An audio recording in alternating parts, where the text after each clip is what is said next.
SIR ಅಡಿಯಲ್ಲಿ ಅರ್ಹ ಮತದಾರರನ್ನ ಪಟ್ಟಿಯಿಂದ ಹೊರಗಿಡಲು ಸಾಧ್ಯವೇ? ಈ ಹಿಂದೆ ಚುನಾವಣಾ ಆಯೋಗವು ದೇಶದಲ್ಲಿ ಎಸ್ಐಆರ್ ಮಾಡಲೇ ಇಲ್ಲವೇ? ಮತದಾರರಿಗೆ ತಪ್ಪು ಮಾಹಿತಿಯನ್ನ ನೀಡಿ ದಾರಿ ತಪ್ಪಿಸ್ತಾ ಇದ್ದಾರ ಯೋಗೇಂದ್ರ ಯಾದವ್. ಸ್ನೇಹಿತರೆ, ಕಳೆದ ಶನಿವಾರದಂದು ಬೆಂಗಳೂರಿನಲ್ಲಿ ದೇಶದಲ್ಲಿ ನಡೀತಾ ಇರುವಂತಹ ಎಸ್ಐಆರ್ ವಿಶೇಷ ಸಮಗ್ರ ಪರಿಷ್ಕರಣೆಯ ಕುರಿತು ವಿಚಾರ ಸಂಕಿರಣವೊಂದು ನಡೆದಿತ್ತು. ಆ ವಿಚಾರ ಸಂಕಿರಣದಲ್ಲಿ ಪ್ರಗತಿಪರ ಚಿಂತಕ ಎಂದು ತನ್ನನ್ನು ತಾನು ಕರೆಸಿಕೊಳ್ಳುವ ರಾಹುಲ್ ಗಾಂಧಿ ಅವರ ಭಾರತ ಜೋಡೋ ಅಭಿಯಾನದ ರಾಷ್ಟ್ರೀಯ ಸಂಚಾಲಕರು ಆಗಿರುವ ಯೋಗೇಂದ್ರ ಯಾದವ್ ಭಾಗವಹಿಸಿದರು.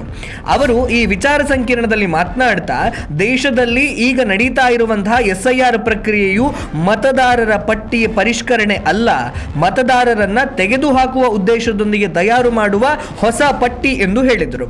ಜೊತೆಗೆ ಎಸ್ಐಆರ್ ಅಡಿಯಲ್ಲಿ ದೇಶವ್ಯಾಪಿ 10 ಕೋಟಿಗೂ ಅಧಿಕ ಮಂದಿಯನ್ನ ಮತದಾರರ ಪಟ್ಟಿಯಿಂದ ತೆಗೆಯುವ ಸಾಧ್ಯತೆ ಇದೆ ಅಂತಲೂ ಹೇಳಿದರು. ಎಸ್ಐಆರ್ ಅಡಿಯಲ್ಲಿ ಈ ರೀತಿಯೆಲ್ಲ ಮಾಡಲು ಸಾಧ್ಯವೇ ಅನ್ನೋದನ್ನ ನಾವಿವತ್ತು ನೋಡೋಣ. ಎಸ್ಐಆರ್ ಅಂದ್ರೆ ಏನು, ಎಸ್ಐಆರ್ ನ ಪ್ರಕ್ರಿಯೆಗಳು ಹೇಗಿರುತ್ತೆ, ಸುಪ್ರೀಂ ಕೋರ್ಟ್ನ ಕಣ್ಗಾವಲಿನಲ್ಲಿ ಎಷ್ಟು ಪಾರದರ್ಶಕವಾಗಿ ನಡೀತದೆ ಅನ್ನೋದನ್ನ ನಾವು ಈಗಾಗಲೇ ಅನೇಕ ವಿಡಿಯೋಗಳ ಮೂಲಕ ತಿಳಿಸಿದ್ದೇವೆ. ಹಾಗಾಗಿ ಮತ್ತೊಮ್ಮೆ ಅದನ್ನೇ ಹೇಳುವ ಪ್ರಯತ್ನ ಮಾಡೋದಿಲ್ಲ. ಎಸ್ಐಆರ್ ಪ್ರಕ್ರಿಯೆಯನ್ನು ನೋಡೋದಾದ್ರೆ, ಚುನಾವಣಾ ಆಯೋಗವು ಈ ಪ್ರಕ್ರಿಯೆಗೆ ಮಾನದಂಡವಾಗಿ ತೆಗೆದುಕೊಳ್ತಾ ಇರುವುದು 2002ರ ಮತದಾರರ ಪಟ್ಟಿಯನ್ನ. ಈ ಪಟ್ಟಿಯ ಆಧಾರದ ಮೇಲೆಯೇ ಈ ಬಾರಿಯ ಮತದಾರರ ವಿಶೇಷ ಸಮಗ್ರ ಪರಿಷ್ಕರಣೆ ನಡೆಯುತ್ತೆ. 2002ರ ಮತದಾರರ ಪಟ್ಟಿಯೇ ಯಾಕೆ ಅಂತ ಅನೇಕರಿಗೆ ಪ್ರಶ್ನೆ ಮೂಡಬಹುದು. 2002ರಲ್ಲಿ ವಿಶೇಷ ಸಮಗ್ರ ಪರಿಷ್ಕರಣೆ ನಡೆದಿತ್ತು. ಈ ಕಾರಣಕ್ಕಾಗಿ ಅವತ್ತಿನ ಮತದಾರರ ಪಟ್ಟಿಯನ್ನ ಮಾನದಂಡವಾಗಿ ಬಳಸಿಕೊಳ್ಳಲಾಗ್ತಾ ಇದೆ ಅಂತ ಕೇಂದ್ರ ಚುನಾವಣಾ ಆಯೋಗ ಹೇಳಿಕೊಂಡಿದೆ. 2002ರ ಮತದಾರರ ಪಟ್ಟಿಗೆ ಅನುಗುಣವಾಗಿ ಮ್ಯಾಪಿಂಗ್ ನಡೆಸಿ ಪ್ರತಿ ಎಲೆಕ್ಷನ್ ವಾರ್ಡ್ಗೆ ನೇಮಿಸಲಾಗಿರುವಂತಹ ಬಿಎಲ್ ವಾರ್ಡ್ಗೆ ಗಣತಿ ನಮೂನೆಯನ್ನು ಭರ್ತಿ ಮಾಡಿಕೊಟ್ಟರೆ ಸಾಕು. ಯಾವುದೇ ದಾಖಲೆಗಳನ್ನು ನೀಡಬೇಕಾದಂತಹ ಅಗತ್ಯವೇ ಇರೋದಿಲ್ಲ.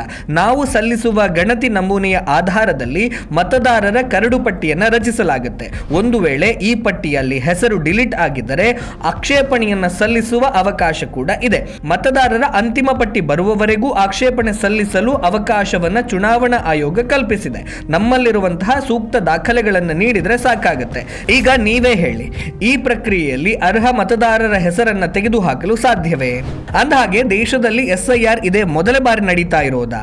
ದೇಶದ ಪ್ರತಿಪಕ್ಷಗಳು ಮತ್ತು ಅದಕ್ಕೆ ಸೇರಿಕೊಂಡಿರುವ ಬಾಡಿಗೆ ಸಂಘಟನೆಗಳು ದೇಶದಲ್ಲಿ ಇದೇ ಮೊದಲ ಬಾರಿಗೆ ಎಸ್ಐಆರ್ ನಡೀತಾ ಇದೆ ಅನ್ನುವಷ್ಟು ಗೊಂದಲವನ್ನ ಎಬ್ಬಿಸ್ತಾ ಇದೆ. 1952ರಿಂದ ಇಲ್ಲಿಯವರೆಗೆ 11 ಬಾರಿ ಎಸ್ಐಆರ್ ನಡೆದಿದೆ. ಈಗ ನಡೀತಾ ಇರುವುದು 12ನೇ ಎಸ್ಐಆರ್. ಇದರಲ್ಲಿ 2002ರಲ್ಲಿ ನಡೆದ ಎಸ್ಐಆರ್ ಒಂದನ್ನು ಬಿಟ್ಟರೆ ಉಳಿದೆಲ್ಲವೂ ಕಾಂಗ್ರೆಸ್ನ ಆಡಳಿತದ ಅವಧಿಯಲ್ಲಿಯೇ ನಡೆದದ್ದು. ಅಂದ ಹಾಗೆ ಕೊನೆಯ ಬಾರಿ ಎಸ್ಐಆರ್ ನಡೆದಿದ್ದು 2004ರಲ್ಲಿ. ಅನಂತರದ 21 ವರ್ಷಗಳಲ್ಲಿ ಎಸ್ಐಆರ್ ಪ್ರಕ್ರಿಯೆ ನಡೆದೇ ಇಲ್ಲ.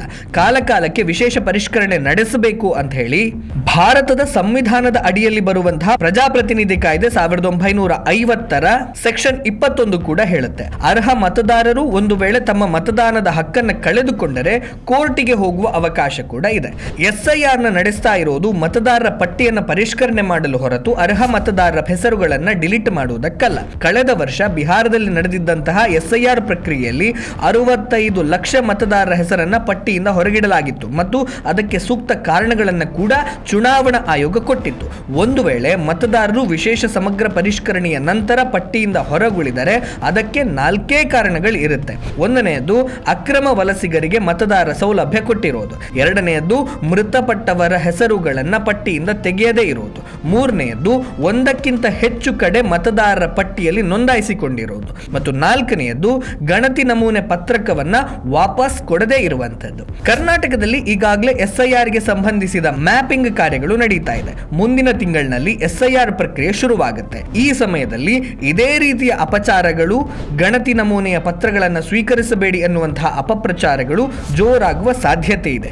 ಭಾರತದ ಪ್ರಜೆಗಳಾದ ನಾವು ಈ ರೀತಿಯ ಯಾವುದೇ ಅಪಪ್ರಚಾರಗಳಿಗೆ ಕಿವಿಗೊಡದೆ ಎಸ್ಐಆರ್ ಪ್ರಕ್ರಿಯೆಯಲ್ಲಿ ಸಕ್ರಿಯವಾಗಿ ಪಾಲ್ಗೊಳ್ಳಬೇಕಾದಂತಹ ಅವಶ್ಯಕತೆ ಇದೆ. ಸ್ನೇಹಿತರೆ, ಇದಿಷ್ಟು ವಿಷಯ. ಮುಂದೆ ಮತ್ತೊಂದು ವಿಷಯದ ಜೊತೆಗೆ ನಿಮ್ಮ ಮುಂದೆ ಬರ್ತೇನೆ. ಅಲ್ಲಿಯವರೆಗೆ ನಮಸ್ಕಾರ.